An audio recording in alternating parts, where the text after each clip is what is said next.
To all, ಇವತ್ತು ಬಂದು simple and very basic thing ಹೇಳ್ಕೊಡ್ತೀನಿ.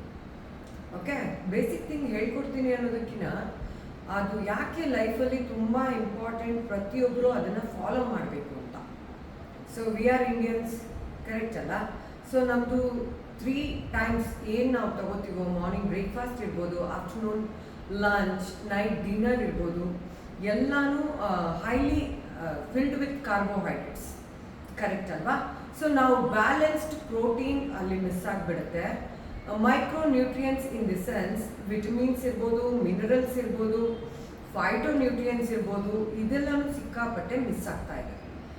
ನಾವು ಮಾರ್ನಿಂಗ್ ಬ್ರೇಕ್ಫಾಸ್ಟ್ ಹೇಗೆ ಮಾಡಬೇಕು ಅಂದರೆ, ನಮ್ಮ ಮಾರ್ನಿಂಗ್ ಬ್ರೇಕ್ಫಾಸ್ಟಲ್ಲಿ 30% ಗುಡ್ ಫ್ಯಾಟ್ ಇರಬೇಕು.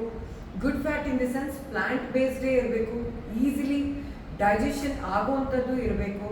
ಸೆಕೆಂಡ್ ಇಂಪಾರ್ಟೆಂಟ್ ಬಂದು ಒಮೆಗಾ 3 ಗುಡ್ ಫ್ಯಾಟ್ ಕೊಡಬೇಕು. ಅದನ್ನು ಕೊಡೋದ್ರಿಂದ ನಮ್ಮ ಕೊಲೆಸ್ಟ್ರಾಲ್ ಲೆವೆಲ್ಸ್ ಇರ್ಬೋದು, ಟ್ರೈಗ್ಲಿಸರೈಡ್ ಲೆವೆಲ್ಸ್ ಇರ್ಬೋದು, ಬ್ಯಾಲೆನ್ಸ್ ಆಗಿ ಇರುತ್ತೆ.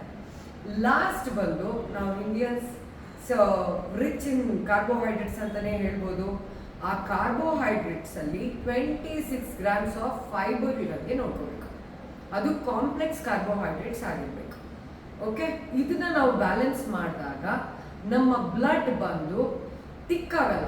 ಎಷ್ಟು ಇರಬೇಕೋ ಅಷ್ಟೇ ವಾಲ್ಯೂಮಲ್ಲೂ ಇರುತ್ತೆ, ತಿನ್ನಾಗೂ ಇರುತ್ತೆ, ಫ್ಲೋ ತುಂಬ ಈಸಿ ಆಗಿರೋದ್ರಿಂದ ನಾವು ಹೆಲ್ದಿ ಆಗಿರೋದಕ್ಕೆ ಸಪೋರ್ಟ್ ಮಾಡುತ್ತೆ.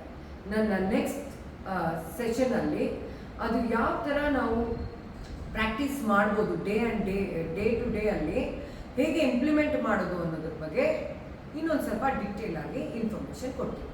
ಓಕೆ.